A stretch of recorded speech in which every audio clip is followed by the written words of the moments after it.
नमस्कार विद्यार्थी मित्रांनो, ओयासिस करिअर पॉईंटच्या यूट्यूब चॅनलमध्ये आपलं स्वागत आहे। या व्हिडिओमध्ये आपण पाहणार आहोत महा टी पेपर क्रमांक 1 व पेपर क्रमांक 2 साठी अत्यंत महत्त्वाचा असणारा विषय म्हणजे मराठी व्याकरण। आता जी होणारी टी परीक्षा आहे, या टी परीक्षेच्या संदर्भाने आपण मराठी व्याकरणावर आधारित 25 गेस प्रश्नावर म्हणजे 25 संभाव्य प्रश्नावर आपण चर्चा करणार आहोत। या अगोदर आपण 3 व्हिडिओ बनवले, भाग 3 बनवले। भाग 4थ्यामध्ये आपण परत 25 प्रश्नावर चर्चा करू, जे तुम्हाला येणाऱ्या एक्झामसाठी उपयुक्त ठरणार आहेत।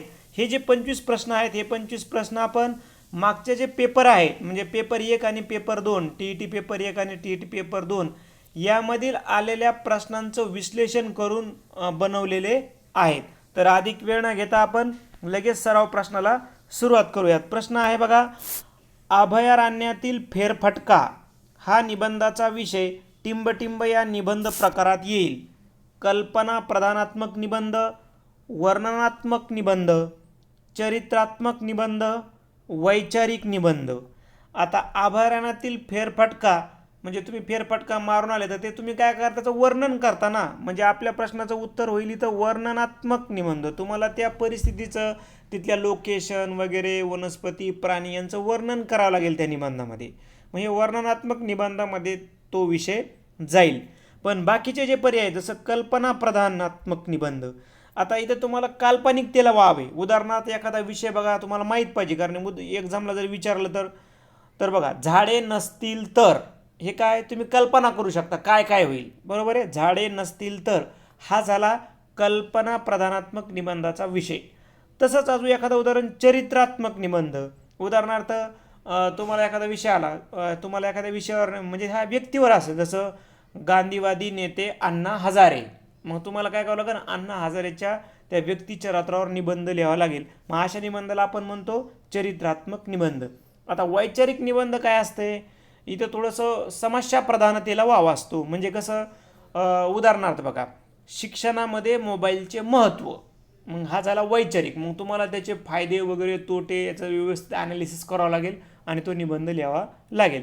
बघा, याच्यामध्ये क्लिष्टतेकडे जाऊ नका। एखादा जर तुम्हाला प्रश्न आला असा की हा निबंधाचा विषय कोणकोणत्या प्रकारात येईल, तर तुम्हाला ते कळावा म्हणून आपण असा प्रश्न टाकला, कारण एका वेळेस असा प्रश्न आला होता म्हणून तो प्रश्न मी घेतला आहे। त्यानंतर पुढे जाऊया, मी सैराट चित्रपट पाहिला, काळ ओळखा।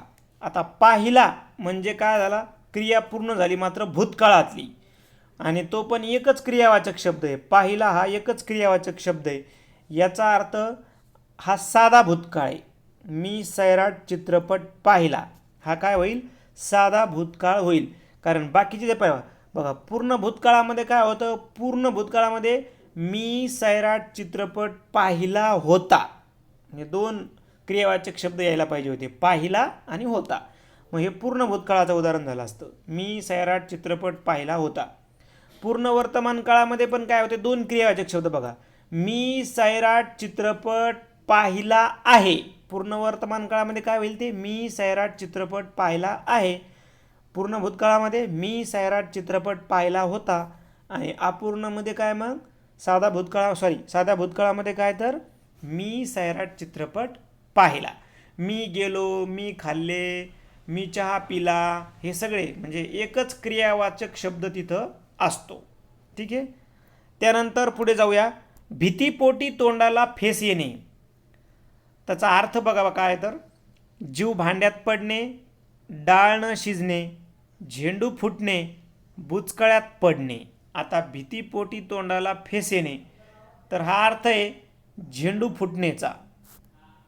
कारण काय बघा, जीव भांड्यात पडणे, आता जीव भांड्यात पडणे म्हणजेच काय, म्हणजे काय, काळजी नाहीशी होणे म्हणून आपण, एखादी काळजी आपल्या आहे ती नाहीशी होणे, ठीक आहे, म्हणजे जीव भांड्यात पडणे। बघा, काहीतरी संकट आहे आणि घरी मुलगा आला, म्हणजे हरवलेला मुलगा घरी आला, तर आजी म्हणते तुला पाहून माझा जीव भांड्यात पडला, म्हणजे काय, काळजी नाहीशी झाली। म्हणजे इथं तोंडाला फेस येणे वगैरेचा काही संदर्भ लागत नाही। डाळ न शिजणे म्हणजे काय, काही इलाज न चालणे, मग इथं बी त्याचा संदर्भ लागत नाही। आणि बुचकळ्यात पडणे म्हणजे काय, गोंधळून जाणे। मग इथं भीतीपोटी तोंडाला फेस येणे याचा समानार्थी आहे झेंडू फुटणे। त्यानंतर पुढे जाऊया, खटका उडणे मधील खटका या शब्दासाठी योग्य पर्याय निवडा. म्हणजे खटका या शब्दाचा काय अर्थ होईल. परंतु बघा आता खटका या शब्दाचा वेगवेगळे अर्थ होतील मराठीमध्ये, परंतु खटका उडणे या वाक्यप्रचारातील शब्दाचा खटका अर्थ आहे, तर तो आपल्याला लगेच क्लिअर होतो. खटका म्हणजे भांडण. हे तुम्ही वापरता ना, किंवा आमच्या दोन मित्रांचं बरं होतं पण आमच्या दोघांमध्ये खटके उडाले अलीकडच्या काही दिवसामध्ये. खटके उडाले म्हणजे काय, खटका म्हणजेच काय, भांडण. परंतु इथे हे खटका उडणे संयुक्तिकरित्या घेतल्याच्या नंतर या खटक्याचा अर्थ भांडण होतो, हे लक्षात ठेवा. त्याची जागा बदलली किंवा तो एकटा जर येतोय तर खटक्याचा अर्थ दुसरा होऊ शकतो. त्यानंतर पुढे बघा, वेगळा शब्द ओळखा. कलाकार, कलाप्रेमी, कलावान, कलावंत. आता बघा याच्यामध्ये वेगळा शब्द आहे कलाप्रेमी. आता हा का वेगळा आहे, कारण बघा कलाकार, कलावान आणि कलावंत. आता कलाकार म्हणजे काय, अंगी एखादी कला असणारा, म्हणजे त्याच्यामध्ये काहीतरी गुण आहे. कलावान म्हणजे काय, त्याचाच अर्थ तोच होतो, एखादी अंगी कला असणारा. आणि कलावंत पण त्याच्या अंगी कुठला तरी गुण असतो, कला असते. म्हणजे कलावान, कलावंत आणि कलाकार हे समान अर्थाचे झाले. परंतु कलाप्रेमी, कलाप्रेमी म्हणजे काय, कलेची आवड असणारा. त्याच्या अंगात कला असतेच असं नाही, त्याला काय फक्त कलेची आवड असते, म्हणून तो कलाप्रेमी. मग या तिघांमध्ये कलावान, कलाकार आणि कलावंतामध्ये काय, एखादी कला असते, तर कलाप्रेमी काय, कलेची आवड असते, म्हणून कलाप्रेमी वेगळं येईल. त्यानंतर पुढे जाऊया. पिलू या नामाचे सामान्य रूप ओळखा. पिल्या, पिलू, पिला, पिलवा. तर पिलू या नामाचे सामान्य रूप आहे पिला. आता एक तर तुम्ही वाक्यात वापरल्यावर बी तुम्हाला कळतं. बघा, पिला समोर, पिलासाठी, पिला जवळ, बरोबर आहे. परंतु त्याचे काही नियम पण आहेत. जसं बघा उकारांत, आता हे पिलू, पिलू म्हणल्यावर उकारांत आलं बघा. उकारांत नपुसकलिंगी नामाचे सामान्य रूप आकारांत होते. हा नियम आहे सामान्य रूपाचा. काय, उकारांत नपुसकलिंगी नामाचे सामान्य रूप आकारांत होते, म्हणून पिलू हा उकारांत आहे, मग त्याचं आकारांत पिला होईल. जसं अजून उदाहरण दाखल कसं बघा, लिंबू, बरोबर आहे, लिंबू, तर त्याचं काय होईल, लिंबा. लेकरू, लेकरा, कोकरू, कोकरा. ठीक आहे. त्यानंतर पुढे जाऊया. गोट्या त्याच्यापेक्षा लहान मुलावर आरडाओरडा करायचा, पण त्याच्यापेक्षा जास्त ताकदवर मुलासमोर त्याची स्थिती टिंबटिंब अशी व्हायची. बघा, मन विचारली वाक्यात उपयोग करून. परत एकदा वाचा. गोट्या त्याच्यापेक्षा लहान मुलावर आरडाओरडा करायचा, पण त्याच्यापेक्षा जास्त ताकदवर मुलासमोर त्याची स्थिती टिंबटिंब अशी व्हायची. म्हणजे त्याची स्थिती काय व्हायची, मूग गिळून गप्प बसणे ही मन तिथं कामी येते. म्हणजे आपल्यापेक्षा लहान आहे तर त्याच्यावर आपण ओरडतो वगैरे वगैरे, आपली जरब दाखवतो. परंतु आपल्यापेक्षा ताकदवर मोठा बसला की आपण काय म्हणतो, मूग गिळून गप्प बसतो आपण. ठीक आहे. तर इथं आपल्या प्रश्नोत्तरी पर्याय क्रमांक 3. कारण बघा, आडती गाय आणि काटे खाय. आता हे आडती गाय आणि काटे खाय म्हणजे काय, ठीक आहे, तर त्याचा अर्थ होतो की एखादी व्यक्ती जर अडचणीत सापडली की तिला हैराण केलं जातं तशा पद्धतीनं. खरं तर आता हे आडती गाय आणि काटे खाय हे आपल्या मराठी बुकमध्ये ते असे आहे म्हण, इथं प्रॉब्लेम आहे थोडासा टायपिंगमध्ये. तर ती आहे आडली गाय आणि फटके खाय असं आहे ते, आडली गाय आणि फटके खाय. ठीक आहे. तरी पण तुम्हाला अर्थ माहीत पाहिजे की संकटात सापडले की एखाद्या व्यक्तीला हैराण केलं जातं. आता हे काशीत मल्हारी महात्मा, तर इथं याचा अर्थ काय असतो या म्हणीचा, नको ती ते नको ती गोष्ट करणे, त्याला म्हणतात काशीत मल्हारी महात्मा. आणि गाड्याबरोबर नळ्याची गाड्याबरोबर नळ्याची यात्रा, तर याचा अर्थ आहे मोठ्या लोकांबरोबर आश्रितांचा फायदा होतो. लक्षामध्ये, मोठ्या लोकांबरोबर आश्रितांचा फायदा होतो, म्हणून त्याला म्हणते गाड्याबरोबर नळ्याची जत्रा. इथे मात्र मूग गिळून गप्प बसणे ही मन संयुक्तिक बसते. त्याच्यानंतर धृतराष्ट्र या शब्दात एकूण किती व्यंजने आहेत.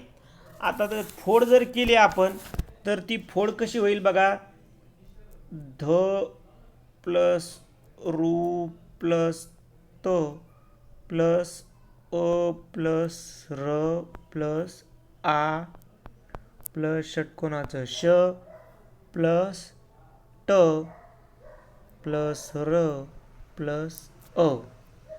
ठीक आहे. आपल्याला फक्त व्यंजन विचारले म्हणजे आपल्याला स्वर उडून आपले स्वर धरायचे नाही ते आ आणि हे ई. मग किती झाली बघा एक हा बरं रूप पण सोडून द्यावा लागेल. म्हणजे हा एक एक हा दोन हा तीन हा चार हा पाच आणि हा सहा. किती स्वर आहेत धृतराष्ट्र सॉरी व्यंजन किती आहेत व्यंजन विचारलं ना स्वर काढून टाकावे लागतील ते 4 स्वर काढून टाकावे लागतील. त्याची जर फोड केली तर आपल्याला कळतं की किती व्यंजनं येतं 6 व्यंजनं आहेत. त्याच्यानंतर बघा 200 रुपयांना ही छत्री आहे अधोरेखित शब्दाची विभक्ती ओळखा म्हणते. 200 रुपयांना आता ना प्रत्यय लागला तर मग आपल्याला लगेच क्लिक होतं की सला ते सला नाते म्हणजे काय चतुर्थी. आपल्या प्रश्नाचं उत्तर आहे सला नाते चतुर्थी. कारण प्रथमाला तर प्रत्ययच नसतो. सप्तमीचे प्रत्यय कोणते त या आणि तृतीयाचे प्रत्यय कोणते तर नेशी नेही येशी. म्हणजे इथं ना म्हणजे काय सला नाते म्हणजे चतुर्थी. त्यानंतर पुढे बघा दासी अनेक वचनी शब्द शोधायचा आहे दासीचा. आता बघा आपलं काय होतं गडबडीमध्ये आपली मराठी ग्रामीण असल्यामुळे दासी दाश्या आपण म्हणतो बरोबर आहे आणि एक मार्क आपल्याला चुकतो याचा. परंतु त्याचे काही नियम आपल्याला माहीत पाहिजे. दासीचं अनेक वचन दासीच होतं. त्याचं कारण असं आहे की तो दासी शब्दच अपवाद आहे मुळामध्ये. नियम जरी तसा असला तर दासी शब्द हा अपवाद आहे. तो कसा बघा दासी म्हणजे आता इकारांत आलं सी म्हणजे इकारांत नामाचे अनेक वचन याकारांत होते हा बरोबर नियम आहे. म्हणून तर दासी दाशा असं वाटतं आपल्याला बरोबर आहे. इकारांत नामाचे अनेक वचन याकारांत होते जसं नदी नद्या साडी साड्या वही वह्या. पण या नियमाला अपवाद आहे. आता नेमका अपवादात ते जो शब्द आपला दासी या नियमाला अपवाद काय बघा त्यांनी विचारलं पण अपवादच. दासी लेणी आणि देवी हे अपवाद आहेत हे सारखेच राहतील. आलं लक्षामध्ये यांचे अनेक वचन काय होईल सारखंच त्या शब्दासारखं राहील. म्हणजे इकारांत नामाचे अनेक वचन याकारांत या नियमाला हे 3 शब्द अपवाद आहे आणि नेमका आपल्याला अपवाद विचारला म्हणून दासीचं दासीच होणार आहे. त्यानंतर पुढे जाऊया. खालीलपैकी विरुद्ध शब्दाची चुकीची जोडी ओळखायची आहे बघा. सिंह केसरी सगुण निर्गुण ज्ञान अज्ञानी हार जीत. तर चुकीची जोडी आहे सिंह केसरी. कारण सिंह म्हणजेच केसरी मग हे तर समानार्थी झाली ना. आपल्याला काय विचारले आपल्याला विचारले विरुद्धार्थी मग इथं विरुद्धार्थी नाही म्हणून हेच काय चुकीचं आहे जे आपलं उत्तर आहे बघा. कारण काय बघा सगुण निर्गुण विरुद्धार्थी ज्ञानी अज्ञानी विरुद्धार्थी हारजीत विरुद्धार्थी. इथं सिंह केसरी विरुद्धार्थी नाही म्हणून तेच आपलं उत्तर आहे. त्यानंतर पुढे बघा स्त्रीलिंगी पर्याय ओळखा. मच्छर डास ढेकून पिसू. आता याच्यातला आपल्याला स्त्रीलिंगी पर्याय मग आपला तो ती ते लावा. बघा आपण काय म्हणतो मच्छराला काय म्हणतो आपण ते मच्छर. ठीक आहे ते मच्छर म्हणजे नपुसकलिंगी आहे. त्याच्यानंतर डासला काय म्हणतो आपण तो डास. ठीक आहे तो डास म्हणजे तो पुरुषलिंगी आहे बरोबर आहे. त्याच्यानंतर ढेकूनला काय म्हणतो आपण ते ढेकून म्हणजे ते नपुसकलिंगी आहे. आणि पिसूला काय म्हणतो आपण पिसूला म्हणतो आपण ती पिसू ती पिसू म्हणजे मग हे स्त्रीलिंगी आहे. ती म्हणलं की काय स्त्रीलिंगी आहे. ठीक आहे म्हणजे आपलं उत्तर काय असणार आहे पर्याय क्रमांक 4 हे आपल्या प्रश्नाचं उत्तर असणार आहे पिसू. त्यानंतर पुढे जाऊया. हिंदुस्तान हा एक देश आहे या देशात मुख्यत्वे शेतकी चालते केवळ वाक्य बनवा. काय हिंदुस्तान हा एक देश आहे या देशात मुख्यत्वे शेतकी चालते याचं केवळ वाक्य बनवायचं आहे आपल्याला. चला ठीक आहे मग आपण काय करू पर्याय बघू काय दिलेत. बघा हिंदुस्तान हा एक देश आहे आणि या देशात मुख्यत्वे शेती चालते. बघा आणीमुळे हे केवळ वाक्य असणारच नाही कारण आणि म्हणलं की संयुक्त वाक्य आलं बरोबर आहे. त्याच्यानंतर दुसऱ्यामध्ये जाऊ आपण. हिंदुस्तान हा मुख्यत्वे शेतकीचा देश आहे. बघा हे बरोबर आहे हे वाक्य बरोबर असणार आहे.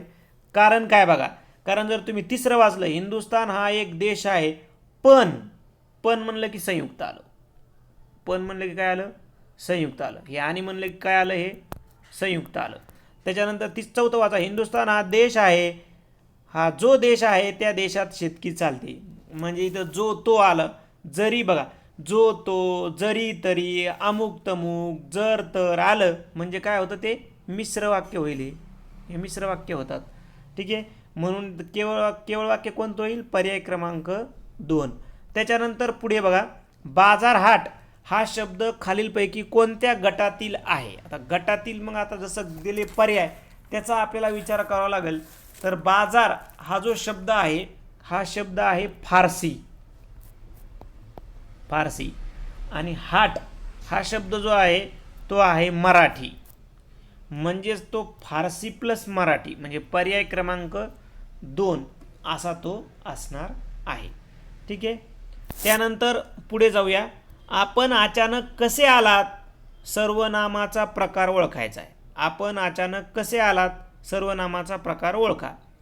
आधारार्थी, दर्शक, संबंधी, द्वितीय पुरुषवाचक. तर आपल्या प्रश्नाचं उत्तर आहे द्वितीय पुरुषवाचक हे सर्वनाम असणार आहे.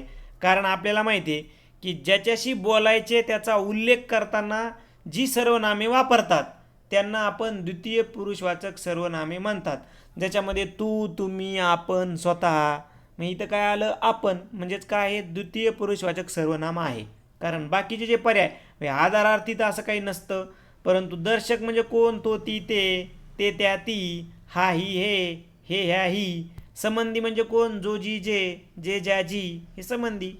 मग आपण काय येईल, द्वितीय पुरुषवाचक येईल. त्यानंतर मामा इथे क्वचित येतात, अव्ययाचा प्रकार ओळखा. आणि क्वचित खाली अंडरलाईन आहे. ठीक आहे. मग आपल्याला क्वचित या शब्दावरूनच कळतं की हे परिमाणवाचक क्रियाविशेषण अव्यय आहे. म्हणजे काय असतं याच्यामध्ये बघा, याच्यामध्ये आपल्याला लक्षात येतं की क्रिया किती वेळा घडली किंवा क्रियेचे परिमाण काय आहे हे या शब्दाद्वारे कळतं ना. मग क्वचितच आलं लक्षामध्ये, मामा किती वेळा, तर क्वचितच येतात. म्हणून हे काय आहे, परिमाणवाचक क्रियाविशेषण अव्यय आहेत. ज्याच्यामध्ये क्वचित, भरपूर, अतिशय, कमी, जास्त, काही, अत्यंत असे शब्द येतात. आता कालवाचक क्रियाविशेषण अव्यय म्हणजे काय असतं, थोडा वेळ करतो आपल्याला, नित्य, नेहमी, सदा, सर्वदा, काल, परवा असं शब्द असतात. स्थलवाचकमध्ये काय असतं, समोरून, मागून, पुढून, येथे, येथून, तेथून असे शब्द असतात. आणि रीतिवाचकमध्ये काय असतं, रीतिवाचकमध्ये सावकाश, जपून, उभ्याने, जसे, कसे, तसे, झपकन, पटकन असे शब्द असतात. त्याच्यानंतर आपण पुढे जाऊया. भीमार्जुन समास ओळखा. भीमार्जुन या शब्दाचा आपल्याला समास ओळखायचा आहे. तर भीमार्जुनचा जर आपण विग्रह केलं तर काय होईल, परफेक्ट बघा. अगोदर विग्रह करून बघा काय होऊ शकतं. बघा, पर्याय दिले, समाहार द्वंद्व. समाहार द्वंद्वमध्ये काय असतं, म्हणजे समाहार द्वंद्व म्हणजे तुम्हाला माहिती आहे की इत्यादी वगैरे पदार्थ असे शब्द येतात. तर मग ते इथं येणारच नाही. बघा, भीम आणि अर्जुन, भीम आणि अर्जुन दोन्ही शब्द महत्त्वाचे आहेत. बघा, इतर द्वंद्व, भीम आणि अर्जुन आपल्याला घ्यावाच लागेल. दोन्ही द्वंद्व समासाचा उपप्रकार आहे हा इतर द्वंद्व. दोन्ही पदं महत्त्वाची आहेत. कारण वैकल्पिकमध्ये भीम किंवा अर्जुन असं म्हणता येत नाही ना, दोन्ही महत्त्वाचे आहेत, भीम अर्जुन. इथं वैकल्पिकमध्ये काय असतं, विकल्प असतो तुमच्याकडं. उदाहरणार्थ पास नापास, पास किंवा नापास, खरे खोटे, खरे किंवा खोटे. तर ही झाली वैकल्पिकची उदाहरणं. बहुव्री तर वेगळाच आहे. बहुव्री म्हणजे काय, तिसरंच पद महत्त्वाचं आहे, पहिलं नाही दुसरं नाही. गजानन, ठीक आहे, गजाचे आहे आनंद ज्याला असा तो, म्हणजे तिसरंच पद महत्त्वाचं आहे. आणि समाहार द्वंद्व म्हणजे काय असतं, उदाहरणार्थ चहा पाणी, चहा पाणी व फराळाचे इतर पदार्थ. तसं भीम, अर्जुन वगैरे असं म्हणता येईल का आपल्याला, नाही. म्हणून इतर द्वंद्व हे आपलं करेक्ट उत्तर होणार आहे. कारण भीम आणि अर्जुन असा त्याचा विग्रह होईल. त्यानंतर पुढे बघा, त्याच्या घराचे दार उघडले, प्रयोग ओळखा. त्याच्या घराचे दार उघडले. मग आता वाक्यातील क्रियापद आहे उघडले, बरोबर आहे. मग आता आपल्याला काय लागेल, उघडणारे कोण. मग कोणने प्रश्न विचारता येत नाही आपल्याला, उघडणारे कोण असं काही प्रश्न विचारता येत नाही.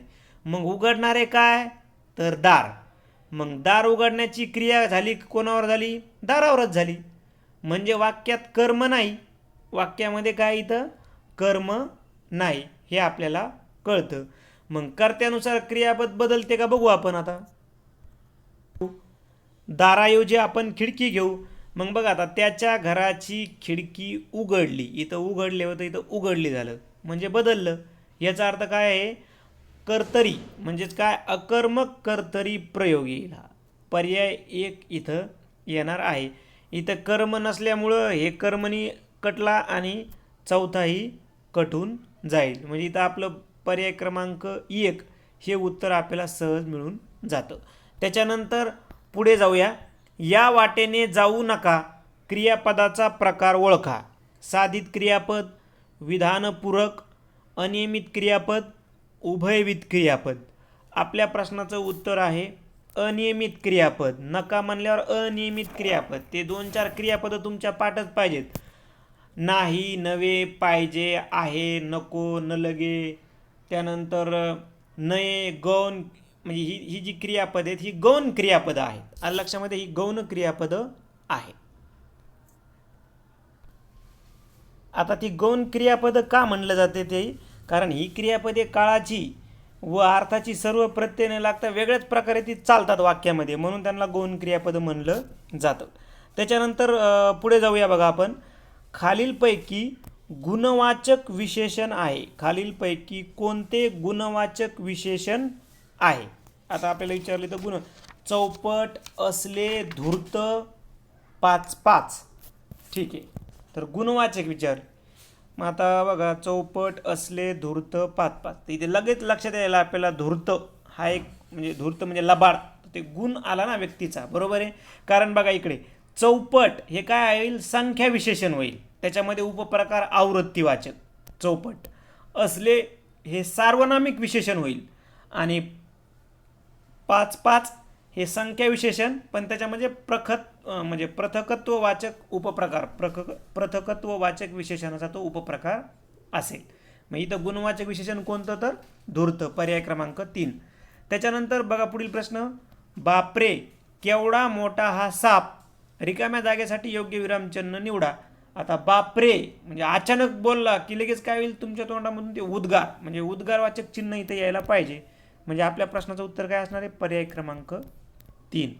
त्यानंतर पुढे काकडा आरती संधी विग्रह ओळखा. काकड प्लस रती, काकडा प्लस आरती, काकडा प्लस आरती, काक प्लस आरती. तर आपल्या प्रश्नाचं उत्तर आहे पर्याय क्रमांक 3, काकड प्लस आरती. म्हणजे इथं काय झालं, काकड ड मधलं अ प्लस आचं आ म्हणजे अ प्लस आ, म्हणजे इथं झाली स्वरसंधी. अजून उपप्रकार पाहिला तर दीर्घादेश तिचा होईल. ठीक आहे. त्यानंतर पुढील प्रश्न. विशेष नाम हे टिंबटिंब असते. जातीवाचक, व्यक्तिवाचक, विशेषणवाचक, क्रियापदवाचक. तर विशेष नाम हे व्यक्तिवाचक असते. बरोबर, नामाचे जे 2 प्रकार आहेत. विशेष नाम तुमच्या पाठच पाहिजे की विशेष नाम हे व्यक्तिवाचक असतं आणि सामान्य नाम हे जातीवाचक असतं. सामान्य नाम हे जातीवाचक असतं. त्यानंतर पुढील प्रश्न. मन वढाय वढाय उभ्या पिकातलं ढोर, किती हाकला हाकला फिरी येतं पिकावर. ही पद्यरचना ओळखायची तुम्हाला. म्हणजे वृत्तावर आधारित प्रश्न आला आहे. अभंग आहे, ओवी आहे, भुजंगप्रयात आहे की पादाकुलक आहे. तर आपल्या प्रश्नाचं उत्तर आहे ही ओवी या वृत्तामध्ये रचलेली कविता आहे. कारण ओवीमध्ये 4 चरण असतात आणि आता ज्या अलीकडील ओव्या आहेत म्हणजे प्रत्येक चरणाच्या शेवटी यमक असायचं, पण अलीकडली जी ओवी आहे या ओवीमध्ये प्रत्येकी 8 अक्षरं आणि 4 चरण असतात. त्याचबरोबर दुसऱ्या व चौथ्या चरणाचे यमक जुळवलेले असते. म्हणजे बघा दुसऱ्या बघा, किती हाकला हाकला फिरी येतं पिकावर, पिकावर, आणि पहिलं जे आहे उभ्या पिकातलं ढोरं आणि इथं पिकावर, म्हणजे दुसऱ्या आणि चौथ्या चरणाचं यमक जुळवलं नियमानुसार, ढोर आणि पिकावर. आणि प्रत्येक बघा ओवीला 4 चरण असतात. बघा 1 2 3 4 चरण आहेत आणि प्रत्येकी 8 अक्षरांचे गट आहेत. बघा हे मन वढाय वढाय हे 3 आणि 3 म्हणजे प्रत्येकी याच्यामध्ये काय असणार आहेत, 8 अक्षरांचे गट असणार आहेत. तर ही वैशिष्ट्य काय याची तर ओवीची आहेत. त्यानंतर शेवटचा प्रश्न. मी मारले सूर्याच्या रथाचे 7 घोडे, या काव्यसंग्रहाचे कर्ते कोण आहेत? तर या काव्यसंग्रहाचे कर्ते आहेत नामदेव ढसाळ. बघा यांच्याबद्दल तुम्हाला एक्झामला अजून प्रश्न विचारू शकतात. त्यांचे जे काही प्रसिद्ध काव्यसंग्रह आहेत, जसं गोलपिठा, या अगोदर खूप वेळा एक्झामला विचारलेले आहेत इतर एक्झामला, किंवा तुही येता कंची. अजून एक त्यांचा प्रसिद्ध काव्यसंग्रह आहे मूर्ख म्हाताऱ्याने डोंगर हलवले. त्याचबरोबर या सत्तेत जीव रमत नाही. म्हणजे 4 पुस्तकांची नावं अजून एकदा लिहून घ्या तुम्ही. गोलपिठा, तुही येता कंची, मूर्ख म्हाताऱ्याने डोंगर हलवले आणि या सत्तेत जीव रमत नाही. असे त्यांचे प्रसिद्ध काव्यसंग्रह कोणत्याही एक्झामला विचारले जाण्याची शक्यता असते. त्याचबरोबर प्र के अत्रे, आता हे खूप मोठे नाटककार आहेत वगैरे वगैरे, परंतु प्र के अत्रेंनी कविता पण लिहिल्या. त्यांचे 2 पुस्तकं प्रसिद्ध आहेत, विचारू शकतात. एक गीतगंगा आणि दुसरं आहे झेंडूची फुलं. नंतर नारायण सुर्वेंचे पण कविता संग्रह प्रसिद्ध आहेत. बाकीच्या एक्झामला म्हणजे इतर स्पर्धा परीक्षांना पण खूप वेळा विचारतात नारायण सुर्वे, तर त्यांचे पण माहिती असू द्या जाता जाता. ऐसा गामी ब्रह्म, त्याचबरोबर जाहीरनामा, माझे विद्यापीठ आणि सनद ही त्यांची पुस्तकं म्हणजे काव्यसंग्रह प्रसिद्ध आहेत. मला वाटतं हे जे गेस पेपर आहेत, आपण जे प्रश्न काढतो, हे प्रश्न निश्चितच तुम्हाला येणाऱ्या एक्झामसाठी उपयुक्त ठरणार आहेत. व्हिडिओ आवडला तर लाईक करा, आपल्या मित्रांना शेअर करा. त्याचबरोबर ओएसिस करिअर पॉईंटचं यूट्यूब चॅनल सबस्क्राईब करा. धन्यवाद.